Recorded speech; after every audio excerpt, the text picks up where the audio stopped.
जय हिंद दोस्तों, जय हिंद बच्चों। आज की इस वीडियो क्लास में हम ये समझेंगे भी भूगोल का अन्य सब्जेक्टों के साथ क्या संबंध है और इस संबंध को हम प्रश्न उत्तरों के माध्यम से समझेंगे ताकि हम टॉपिक को गहराई के साथ समझ सकें। और उससे पहले एक बात कहूँगा और उसके साथ ही टॉपिक को शुरू कर देंगे कि सभी तत्व घटनाओं को धरती ने कहीं तो धारी है। सभी तत्व घटनाओं को धरती ने कहीं तो धारी है, इसलिए सब शास्त्रों से भूगोल की रिश्तेदारी है। भूगोल की रिश्तेदारी है। तो कुल मिला के आज के इस सेशन में हम भूगोल की अन्य विषयों के साथ संबंध अर्थात भूगोल के रिश्तेदारों की बात करेंगे और उसको भी अच्छे से प्रश्न उत्तरों के माध्यम से समझेंगे। और इसी कड़ी का आज का अपना पहला प्रश्न है कि भूगोल प्राकृतिक एवं सामाजिक विज्ञानों से घनिष्ठता से जुड़ा हुआ है, इसे स्पष्ट करना है, समझाइए। यानी ये प्रश्न क्या कह रहा है कि भूगोल का प्राकृतिक विज्ञान और सामाजिक विज्ञान यानी साइंस, नेचुरल साइंस और एसएसटी दोनों से बड़ा ही लगाव है, बड़ी घनिष्ठ रिश्तेदारी है, पक्के रिश्तेदार है। कैसे इस बात को समझाना है, तो इस उत्तर को हम समझते हैं। 2-3 नंबर का प्रश्न आता है तो इस प्रकार से इतना ही उत्तर लिखेंगे। अगर ज्यादा बड़े प्रश्न के रूप में यही चीज आ जाती है तो प्राकृतिक विज्ञान और सामाजिक विज्ञान के जो विषय इससे जुड़े हुए हैं उनके बारे में हम थोड़ा एक्सप्लेन कर देंगे बस। तो देखिएगा इसके अंतर्गत भूगोल का एक संश्लेषणात्मक सिंथेसिस, भूगोल का एक संश्लेषणात्मक विषय के रूप में प्राकृतिक और सामाजिक विज्ञानों से अंतरापृष्ठ यानी इंटरफेस संबंध है। समझिए इस चीज को, क्या कह रहा है कि भूगोल एक सिंथेसिस विषय है, संश्लेषण करता है, कुछ निर्मित करता है। किसकी सहायता से? कि प्राकृतिक विज्ञान और सामाजिक विज्ञान की सहायता से। तो इसका मतलब भूगोल का प्राकृतिक विज्ञान, नेचुरल साइंस और सोशल साइंस से बड़ा ही जो अंतरापृष्ठ संबंध है। एक शब्द आ रहा है यहां पर अंतरापृष्ठ, इंग्लिश में समझिए बड़ा आसान रहेगा, इसको कहते हैं इंटरफेस। आप इंटरफेस शब्द का मतलब समझेंगे। इंटरफेस का मतलब होता है भी आप अपने विषय को पढ़ने में किस विषय की जो तथ्य हैं, डाटा है या आंकड़े हैं उनका इस्तेमाल करते हो। तो हम यहां क्या कह रहे हैं कि भूगोल क्या कर रहा है? भूगोल प्राकृतिक विज्ञान और सामाजिक विज्ञान से इंटरफेस संबंध है। इसका मतलब भूगोल में प्राकृतिक विज्ञान और सामाजिक विज्ञान विषय के तथ्यों का इस्तेमाल किया जाता है और यह संबंध क्या कहलाता है? इंटरफेस, अंतरापृष्ठ संबंध कहलाता है। तो आगे पढ़ते हैं भी अंतरापृष्ठ संबंध है क्यों, इसी बात को समझाएंगे। क्योंकि भूगोल इनमें मतलब प्राकृतिक और सामाजिक विज्ञान की बात आ रही है। भूगोल इनमें अध्ययन किए जाने वाले तथ्यों और घटनाओं का स्थानिक वितरण, क्षेत्रीय डिस्ट्रीब्यूशन, स्थानिक वितरण के रूप में अध्ययन और विश्लेषण करता है। तो यानी प्राकृतिक विज्ञान और सामाजिक विज्ञान के तथ्यों और घटनाओं का क्षेत्रीय वितरण के रूप में अध्ययन करता है और उसका विश्लेषण करता है, यानी व्याख्या करता है। कार्य कारण की जो बात है वो इसके अंतर्गत आ गई। और विश्व में घटित होने वाली जो भी घटनाएं हैं, हमें अच्छे से पता है कि विश्व में घटित होने वाली सभी घटनाएं हैं वो पृथ्वी तल से ही जुड़ी हुई होती है। कोई भी बात हो, चाहे वो प्राकृतिक हो चाहे मानवीय कारक हो, सभी कहीं ना कहीं धरातल से ही जुड़े हुए होते हैं। और हमें पता है, अच्छे से पता है, हम जानते हैं कि भूतल यानी धरातल पर तत्वों के वितरण का विश्लेषण केवल और केवल भूगोल विषय ही करता है। इसलिए हम कह सकते हैं कि भूगोल प्राकृतिक और सामाजिक विज्ञानों से घनिष्ठता से जुड़ा हुआ होता है। अब एक लाइन में अगर इस बात को मैं क्लियर करूं तो यही है भी ये प्राकृतिक और सामाजिक विज्ञान के जो तथ्य आंकड़े हैं उनका इस्तेमाल है वो भूगोल अपने अध्ययन में करता है और उसकी व्याख्या करता है। इसलिए ये इन दोनों के साथ बड़ी घनिष्ठ रिश्तेदारी है। तभी तो मैंने कहा था सभी तत्व घटनाओं को धरती ने कहीं तो धारी है, इसलिए सब शास्त्रों से भूगोल की रिश्तेदारी है। तो समझ गए होंगे भी इनके साथ रिश्तेदारी क्यों है, क्योंकि इन्हीं जैसे नेचुरल साइंस में चाहे आप गणित की बात करो, आप बॉटनी की बात करो, यानी वनस्पति विज्ञान की बात करो, आप बायोलॉजी की बात करो, जूलॉजी की बात करो, तो वो सभी आंकड़े हैं वो इसमें इस्तेमाल होते हैं। सामाजिक विज्ञान की बात करें तो इतिहास का इसके अंदर इंटरफेस है, इतिहास की बात कर लो, इकोनॉमिक्स अर्थशास्त्र की बात कर लो, आप जनसंख्या के आंकड़ों की बात कर लो, ये सारे तथ्य हैं वो सामाजिक विज्ञान वाले जो विषय है वो सभी का जो यूज है वो भूगोल के अंदर किया जाता है। इसलिए इनके साथ एक इंटरफेस है, एक संबंध है, वो भूगोल अपना प्रदर्शित करती है। और एक उदाहरण ले लेते हैं। एक उदाहरण मान लीजिए एक प्रश्न के रूप में भी आ सकता है। जैसे हम यहाँ पर एक प्रश्न और है उस पर बात कर लें कि भूगोल किस प्रकार ऐतिहासिक घटनाओं को प्रभावित करता है। भूगोल किस प्रकार ऐतिहासिक घटनाओं को प्रभावित करता है, यानी इतिहास की घटनाओं को, इतिहास को कैसे प्रभावित करता है। तो एक तरीके से ये प्रश्न इस प्रकार से भी पूछा जा सकता है भी भूगोल का इतिहास के साथ, हिस्ट्री के साथ संबंध बताइए। तो एक चीज मैंने कहा हम सामाजिक विज्ञान के विषयों का भी इस्तेमाल करते हैं। तो यहां देखिए एक लाइन लिखी है मैंने, इतिहास का इंटरफेस। तो यानी जब इतिहास का इंटरफेस भूगोल में क्या होगा, वो होगा ऐतिहासिक भूगोल। जब हम इतिहास का अध्ययन या इतिहास के जो तथ्य है, आंकड़ों का जो ज्योग्राफी में इस्तेमाल किया जाता है, तब उस भूगोल को कहा जाता है ऐतिहासिक भूगोल, हिस्टोरिकल ज्योग्राफी कहा जाता है। तो इतिहास का इंटरफेस क्या हो गया, ऐतिहासिक भूगोल हो गया। कल को अगर आपसे पूछ ले कि इकोनॉमिक्स यानी अर्थशास्त्र का इंटरफेस बताइए भूगोल में, तो क्या हो जाएगा, आर्थिक भूगोल हो जाएगा। जब इकोनॉमिक्स का इस्तेमाल, उनके यानी तथ्यों का इस्तेमाल भूगोल में किया जाएगा तो वो आर्थिक भूगोल बन गया। इसी प्रकार जनसांख्यिकीय बात करें यानी जनसंख्या संबंधी तथ्यों की बात करें, उसके आंकड़ों का इस्तेमाल जब भूगोल में करोगे तो उसे हम क्या कहेंगे, तो जनसांख्यिकी का इंटरफेस क्या हुआ ज्योग्राफी में, तो वो हो गया जनसंख्या भूगोल, पॉपुलेशन ज्योग्राफी होगी। तो उम्मीद कर रहा हूं भी आप इस शब्द को अगर अच्छे से समझ लेंगे ना भी इंटरफेस क्या है।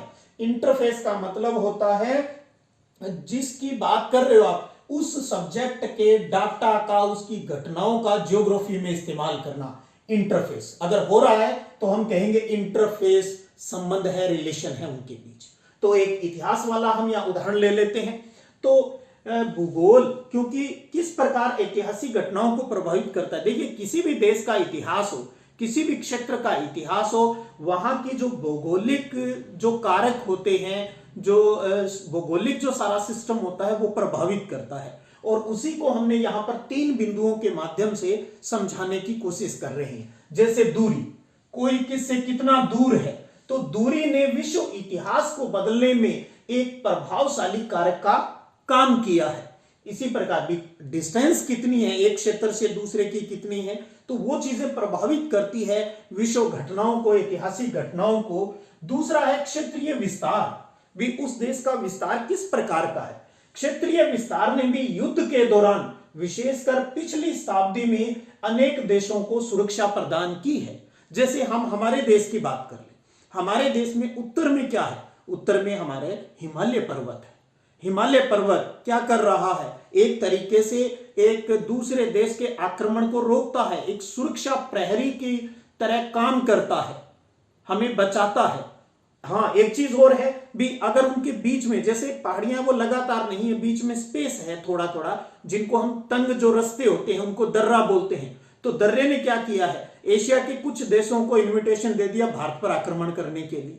तो यानी आप समझिए भी भूगोल किस प्रकार सकारात्मक और नकारात्मक दोनों तथ्य हमें बता रहा है। भी विस्तार है वो किस प्रकार हमें फायदा पहुंचा रहा है और किस प्रकार नुकसान पहुंचा रहा है। उसी प्रकार अगर किसी देश के पास विस्तृत समुद्र है, बहुत फैला हुआ समुद्री सीमा है, तो विशाल समुद्र ने नया विश्व प्रदान कर उसकी भूमि को युद्ध से बचाया है। जैसे हमारे देश की बात करें, दक्षिणी भारत है, वो हिंद महासागर लगता है, उसके चारों तरफ अरब सागर, बंगाल की खाड़ी लगती है। तो यानी वो समुद्री जो सीमा हमारी बन रही है वो हमें दूसरे देशों के आक्रमण से बचाती है। लेकिन जैसे ही अब ये तो हुआ सकारात्मक। नकारात्मकता की बात करें तो जैसे ही नेविगेशन आया, नौ संचालन आया, यान जो जलीय यान बने, तो दूसरे देशों ने हम पर वहां से भी आक्रमण करने का प्रयास किया, वहां से उनको एक रास्ता मिल गया हमारे देश में आने के लिए। तो आप समझ पा रहे हो किस प्रकार दूरी, क्षेत्रीय विस्तार, जो विस्तृत समुद्र है वो किसी देश की सुरक्षा करता है, उसके इतिहास की जानकारी हो जाती है और किस प्रकार भूगोल से जुड़ा हुआ है। अब आप समझ गए तो हम कह सकते हैं भी इतिहास का इंटरफेस फिर किस सब्जेक्ट के रूप में हो गया, हिस्टोरिकल ज्योग्राफी बन गया। ऐतिहासिक भूगोल के माध्यम से इन सब तथ्यों को पढ़ते हैं। तो आप समझे होंगे भी किस प्रकार भूगोल है वो ऐतिहासिक घटनाओं को प्रभावित करता है। अब इसी प्रकार हम और सामाजिक विज्ञान और प्राकृतिक विज्ञान के विभिन्न इंटरफेस यानी दूसरे सब्जेक्टों के साथ क्या संबंध है, यानी उनका इंटरफेस क्या है, उसको अब और अच्छे से समझते हैं। अब पढ़ रहे हैं अपने भूगोल का सामाजिक विज्ञान और प्राकृतिक विज्ञान के विषयों से क्या संबंध है, यानी उनके इंटरफेस की बात कर लेते हैं। सबसे पहले हम देखते हैं भूगोल का सामाजिक विज्ञान विषय के साथ क्या संबंध है। हम दोनों को अलग अलग, आप चाहे तो दोनों को एक साथ भी बना सकते हैं, लेकिन हमने दोनों के दो भाग बना लिए भी, सामाजिक विज्ञान के साथ क्या संबंध है और इधर हमने प्राकृतिक विज्ञान के साथ क्या संबंध है। दो अलग अलग चार्ट से समझ लेते हैं। मुख्य मुख्य ब्रांचों की बात की है, शाखाओं की, और भी बहुत सी शाखाएं और भी बनती हैं। अब देखिए सेंटर में हमने हमारी ज्योग्राफी भूगोल को लिख दिया है। अब आप देखिए इतिहास, तो इतिहास विषय के तथ्यों का इस्तेमाल जब भूगोल में होता है तो उसका नाम बन गया ऐतिहासिक भूगोल। तो यानी इतिहास का इंटरफेस, इस तरीके से आप समझना है प्रश्नों की भाषा को, अंतरापृष्ठ। यानी आपसे कोई पूछ ले भी इतिहास का इंटरफेस क्या होता है भूगोल में, तो आप कहेंगे ऐतिहासिक भूगोल। तो इतिहास का अध्ययन जब, तथ्यों का अध्ययन जब भूगोल में करते हैं तो क्या बन गया, ऐतिहासिक भूगोल।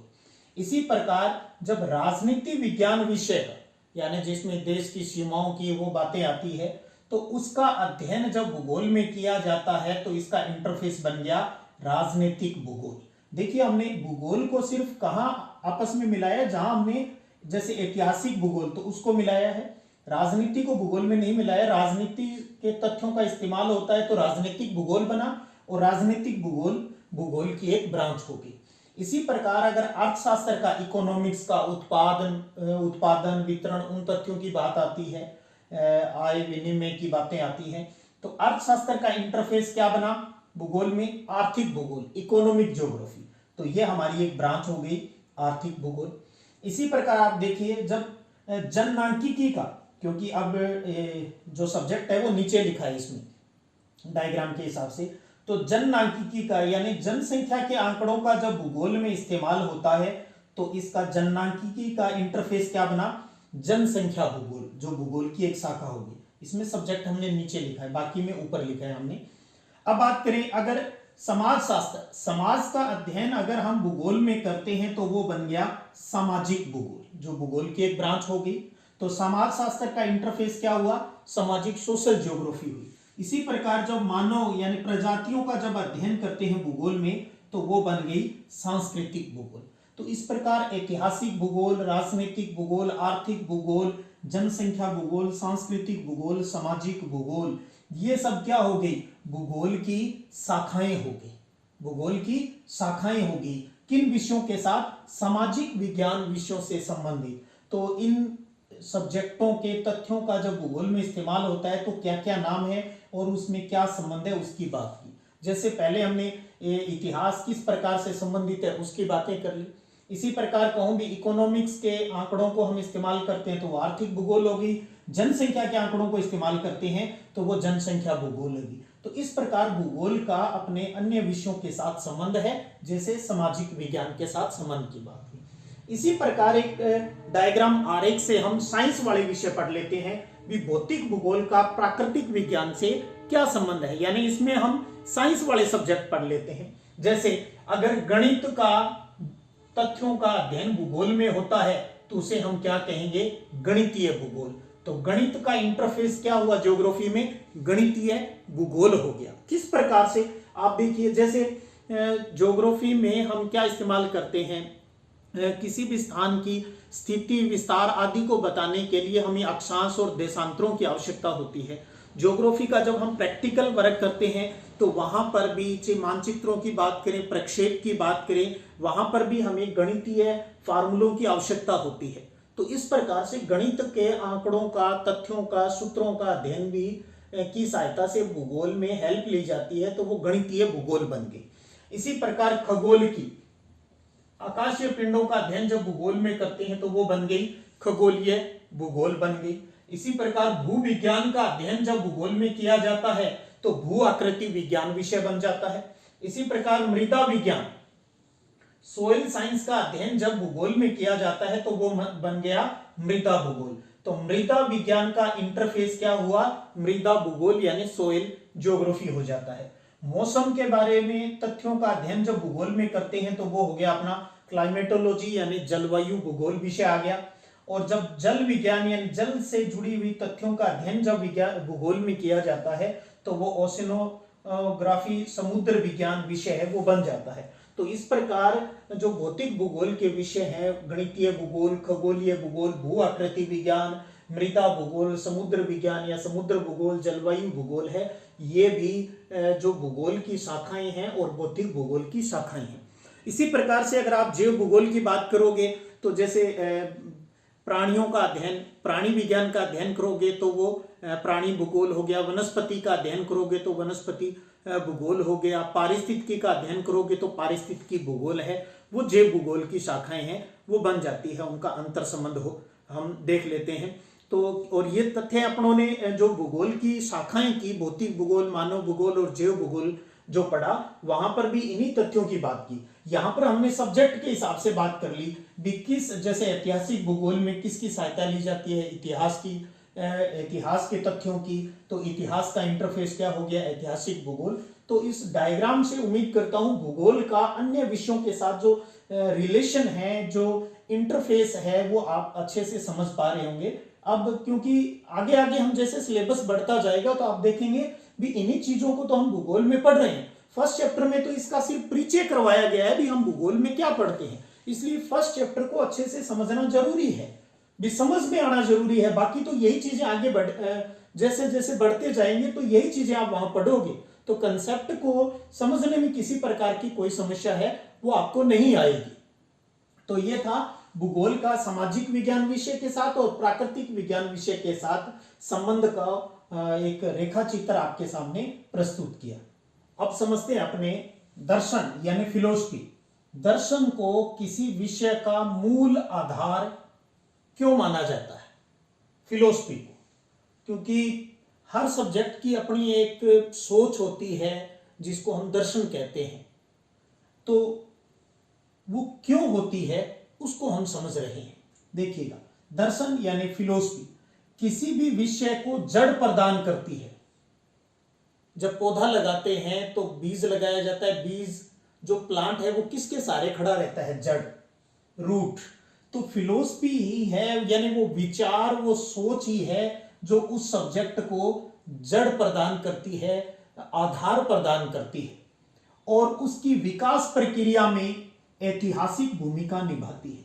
क्योंकि जड़ नहीं होगी तो वो चीज आधार यानी ये जड़ यानी आधार नहीं होगा तो वो चीज है वो जीवित नहीं रह सकती, खड़ी नहीं रह सकती। तो दर्शन किसी भी विषय को जड़ प्रदान करता है और उसकी डेवलपमेंट जो प्रोसेसिंग होती है, विकास प्रक्रिया में एक ऐतिहासिक भूमिका निभाता है। इसी प्रकार हमारे भूगोल विषय का भी एक दर्शन होता है और इस भूगोल विषय की जो दर्शन होता है इसको हम पढ़ते हैं भौगोलिक चिंतन का इतिहास। कॉलेज में जब आप भूगोल पढ़ोगे तो वहां तो अलग से आपको ये किताब मिलेगी, भौगोलिक चिंतन का इतिहास। इसमें हम क्या पढ़ेंगे, जहां से भूगोल का जो जन्म है वो स्टार्ट हुआ और वहां से लेकर आधुनिक काल तक किन किन लोगों ने भूगोल में क्या क्या योगदान दिया, चाहे वो हिकेटियस, इरेटोस्थनीज से लेकर आगे आधुनिक टाइम तक के जितने भी भूगोल बेटा है उन सब के जो चिंतन है, उन सब की जो सोच है, उनके बारे में पढ़ा जाता है। जैसे हमने फर्स्ट चैप्टर में काफी जानकारियां हैं वो अर्जित की। तो भौगोलिक चिंतन का इतिहास है वो भूगोल की एक मातृशाखा, मदर ब्रांच के रूप में सभी जो सिलेबस होता है भूगोल का उसमें पढ़ाया जाता है। तो बहुत प्यारी बात है, इसको क्लियर होना भी। दर्शन है वो किसी भी विषय का एक मूल आधार होता है, क्योंकि वो उस सब्जेक्ट को जड़ प्रदान करता है और उसकी विकास प्रक्रिया में एक ऐतिहासिक एक हिस्टोरिकल जो भूमिका है वो निभाता है। भूगोल विषय का भी अपना एक दर्शन है जिसे हम कह सकते हैं भौगोलिक चिंतन का इतिहास, जो कि एक मदर ब्रांच के रूप में है, वो सभी पाठ्यक्रमों में पढ़ाया जाता है। एक प्रश्न और है कि जब हम भूगोल पढ़ने ही बैठ गए तो क्या भूगोल का अध्ययन मानव मनुष्य में किस प्रकार के जीवन मूल्यों का विकास करता है? कौन सी वैल्यूज डेवलपमेंट होती है जब हम ज्योग्राफी सब्जेक्ट का अध्ययन करते हैं? तो देखिएगा, भूगोल के पढ़ने से विश्व बंधुत्व की भावना भी, पूरी दुनिया मेरा परिवार है, विश्व बंधुत्व की भावना मजबूत होती है। वो यथार्थता को समझता है, रियलिटी को समझता है, परस्पर सहयोग की भावना विकसित होती है, उसमें अपने काम के प्रति निष्ठा है वो विकसित होती है और उसमें प्रयत्नशीलता का विकास होता है। वो हर चीज के लिए प्रयत्न है वो करता रहता है। तो इस प्रकार भूगोल के अध्ययन से मानव के अंदर बहुत से जीवन मूल्यों का विकास है वो होता है। और अब बात करते हैं सबसे लास्ट में, क्योंकि आपको मैंने पहले के वीडियो सेशन में भी एक बात बता दी थी भी, फर्स्ट चैप्टर हमारा भूगोल का परिचय है और जिसमें भूगोल में क्या क्या चीज पढ़नी होती है आपके लेवल के अनुसार यहां बातें बताई जाती है। उसके बाद भौतिक भूगोल है वो 11वीं क्लास में और मानव भूगोल है वो 12वीं क्लास में पढ़ाया जाता है। तो अब अक्सर स्टूडेंट क्या करते हैं, बोर्ड क्लास के चक्कर में +2 मानव भूगोल को तो अच्छे से पढ़ेंगे, क्योंकि शायद परिवार वालों को, लोगों को दिखाना है भी मैं बहुत होशियार हूं ज्यादा नंबर के चक्कर में, जबकि मूल जो नॉलेज है भूगोल क्या है, भूगोल विषय को जो ठोस आधार प्रदान करता है वो सब्जेक्ट है भौतिक भूगोल, जो 11वीं क्लास में पढ़ाया जाता है। तो भौतिक भूगोल के मूल सिद्धांत और भारत के भौतिक भूगोल को हम 11वीं क्लास में पढ़ेंगे। जो विद्यार्थी भविष्य में प्रशासनिक सेवा में या एक अच्छी सरकारी पोस्ट पर जाना चाहते हैं और भूगोल विषय को लेकर जाना चाहते हैं तो उन्हें +1 की भूगोल को बहुत अच्छे से पढ़ना होगा, मनन करना होगा। और एक चीज मैं यहां पर आपको और बता दूं, इस वीडियो के डिस्क्रिप्शन में इस आपके फर्स्ट चैप्टर के जो महत्वपूर्ण जो प्रश्न बनते हैं, अच्छे अच्छे प्रश्न जो हमने वीडियो में बातें भी की है, उनका एक लिंक दिया गया है। आप वहां से उसको PDF फॉर्म के अंदर आप डाउनलोड करके भी आप पढ़ सकते हो। तो वीडियो की सहायता से आप नोट्स बना सकते हो, वहां से भी कुछ और प्रश्नों की जो PDF डाल रहा हूं उससे भी आप फायदा उठा सकते हो। डिस्क्रिप्शन में उसका लिंक है वो दिया गया है। तो आज का अंतिम प्रश्न अपना, भौतिक भूगोल फिजिकल ज्योग्राफी के अध्ययन का मानव जीवन के लिए क्या महत्व है, हमें क्या फायदा मिलता है भौतिक भूगोल की स्टडी करने का? बहुत प्यारा प्रश्न बनता है। तो देखिएगा, भौतिक भूगोल है वो भूगोल की एक महत्वपूर्ण शाखा है, इंपॉर्टेंट शाखा है। यह बात आप अच्छे से समझ चुके हो, क्योंकि यह समस्त भूगोल के अध्ययन को ठोस आधार प्रदान करता है, एक सॉलिड बेस प्रदान करता है। सारा बेस, कहते हैं ना भी किसी सब्जेक्ट का बेस मजबूत होना चाहिए। बेस मजबूत है यानी नींव मजबूत है तो उसके ऊपर मकान बहुत ही शानदार बनाया जा सकता है। और बेस यानी नींव अगर कमजोर है, आप उसके ऊपर कितनी बड़ी बिल्डिंग खड़ी कर देना वो एक दिन गिर जाएगी। तो इसलिए भौतिक भूगोल है वो भूगोल को नींव प्रदान करता है, ठोस आधार प्रदान करता है। इसलिए भूगोल में सबसे पहले भौतिक भूगोल को अच्छे से समझना जरूरी है। तो भौतिक भूगोल भूगोल की एक महत्वपूर्ण शाखा है, क्योंकि यह समस्त भूगोल के अध्ययन को ठोस आधार प्रदान करता है।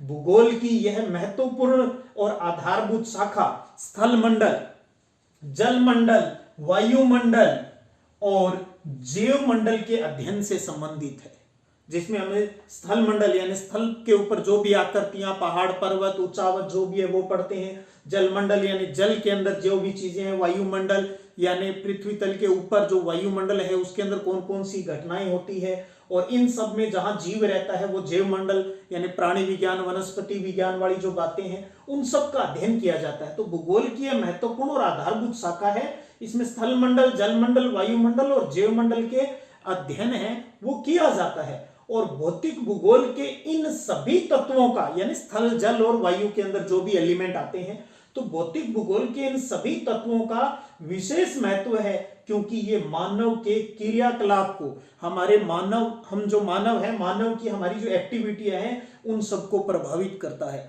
हमने आपको बताया ना भी, प्राकृतिक तत्व है वो सांस्कृतिक तत्वों को प्रभावित करते हैं और सांस्कृतिक तत्व है वो प्राकृतिक तत्वों को प्रभावित करते हैं। तो ये स्थल, जल, वायु और जीवमंडल की बात है, ये प्राकृतिक नेचुरल एलिमेंट्स हैं जो कि मानव की क्रियाकलाप अर्थात मानवीय क्रियाओं पर, सांस्कृतिक क्रियाओं को प्रभावित करते हैं।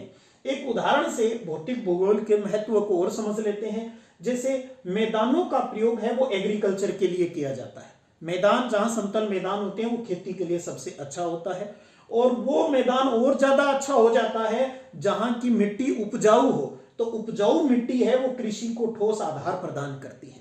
तो आप समझ गए होंगे भी, मैदान का प्रयोग कृषि के लिए किया जाता है और उपजाऊ मिट्टी है वो कृषि को ठोस आधार प्रदान है वो करती है। तो इसी प्रकार भूगोल, भौतिक भूगोल है वो भूगोल को एक ठोस आधार प्रदान करती है, एक नींव प्रदान करती है। तो इसलिए भौतिक भूगोल का अच्छे से अध्ययन करना बहुत जरूरी है। तो ये था आपका फर्स्ट चैप्टर, और इसके साथ ही अपना एक अध्याय है वो पूरा हो गया है। आप अच्छे से वीडियो को देखकर एक दो बार आप देखिए और अच्छे से रिवाइज कीजिए, ताकि कंसेप्ट क्लियर होना बहुत जरूरी है। फिर भी आपकी कोई समस्या हो आप कमेंट बॉक्स में डालिएगा, मैं पूरी कोशिश करूंगा आपके सभी प्रश्नों का उत्तर देने के लिए। तो इसी प्रकार आप मेरे साथ बने रहिएगा। फिर मिलते हैं, तब तक जय हिंद, जय भारत।